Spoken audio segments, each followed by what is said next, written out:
তাৰমানে আমাৰ এইটো চেল্ফৰ গ্ৰুপৰ পৰা হৈছে আৰু চেল্ফৰ গ্ৰুপৰ পৰা হৈছে। এটা পৌৰসভাৰ পৰা দিছে আমাক, মিউনিচিপালিটিৰ পৰা। আমাৰ যিখিনি সুবিধা আৰু মহিলাৰ কাৰণে সেইখিনি ছাৰহঁতে কৰি দিছে। যিখিনি কৰি দিছে আৰু সেইখিনিত চলি আছোঁ আমি। আৰু বাকী অলপ লাগিব আমাৰ, তাৰমানে এইফালে ফেঞ্চিংটো হোৱা নাই, গেটটো হোৱা নাই, সেইটো লাগিব। আৰু চৰকাৰৰ পৰা আমাক 10,000 টকা দিছে। 10,000 টকা দি পেলাই আমি যিখিনি খাদ্য বস্তু কিনিব লাগে, গেছ টেছ এইবিলাক লৈছোঁ। আৰু চৰকাৰে আৰু 25,000 দিম বুলি কৈছে। সেইটো 50 মই নিজে কৰিব লাগিব ফিল-আপ, আৰু বাকী চৰকাৰে কৰিব, সেইখিনি সহায় কৰিব বুলি কৈছে। আৰু বাকীতো সেইটোৱে আৰু। আপোনালোকৰ ইয়াতে কিমান মানুহ আছে?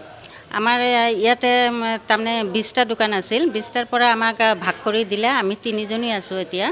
3জনীকে হেল্প কৰিব আৰু ছাৰহঁতে, আৰু বাকীবিলাক কৰা নাই মহিলা অসুবিধাৰ কাৰণে। চৰকাৰৰ পৰা আশা ৰাখিছোঁ যে আমাক লাখপতি বুলি কৰিব কৈছে আৰু, কিন্তু সেইটোত আমি যাব বিচাৰিছোঁ।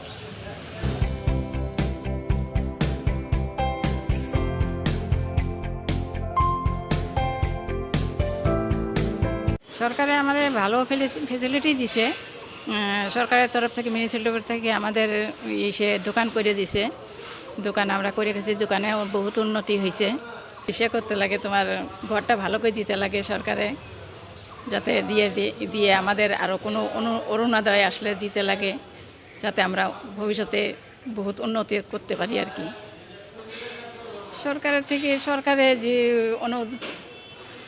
10,000 টাকা দেয়, যদি এটা আমাদের 10,000 টাকা তো পাইছি, পাওয়ার পরেও যদি 25,000 টাকাটা দেয়, তাহলে আমরা আরও স্বাবলম্বী হতে পারবো আর কি। এটাই। বিজনেস খুব ভালো চলছে।